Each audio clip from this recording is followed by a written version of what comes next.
पुन्हा एकदा तुमचं स्वागत आहे द इन्फिनिटी होमली बाईट्स मध्ये. आज आपण बनवणार आहोत चविष्ट चिकन काळा मसाला रस्सा.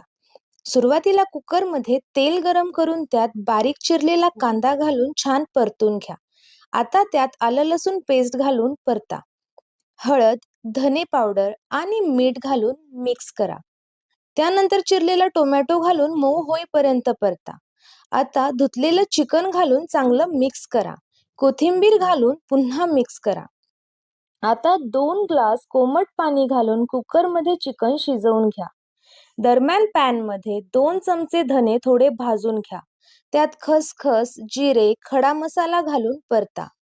हिरवी मिरची, आलं लसूण, सुकं खोबरं आणि कापलेला कांदा घालून सगळं छान भाजून घ्या. हे सगळं भाजलेला मसाला कोथिंबीर घालून बारीक वाटून घ्या. आता पावडर मसाल्यांमध्ये चवीनुसार मीठ, 2 चमचे कांदा लसूण मसाला, 2 चमचे काळा मसाला, 1 चमचा चिकन मसाला, 1 चमचा हळद.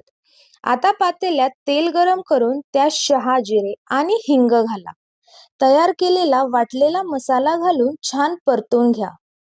थोडा वेळ परतल्यावर त्यात 1 चमचा एस्वर घालून पुन्हा परतून घ्या. आता तयार पावडर मसाला घालून पुन्हा परता. त्यात तयार शिजलेलं चिकन घालून मिक्स करा. गरजेनुसार पाणी घालून रस्सा उकळू द्या.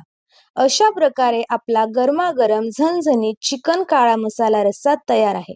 तुम्हाला ही रेसिपी आवडली असेल तर व्हिडिओला लाईक करा, द इन्फिनिटी होमली बाईट चॅनलला सबस्क्राईब करा आणि अशाच नव्या आणि सोप्या रेसिपी पाहण्यासाठी पुन्हा भेट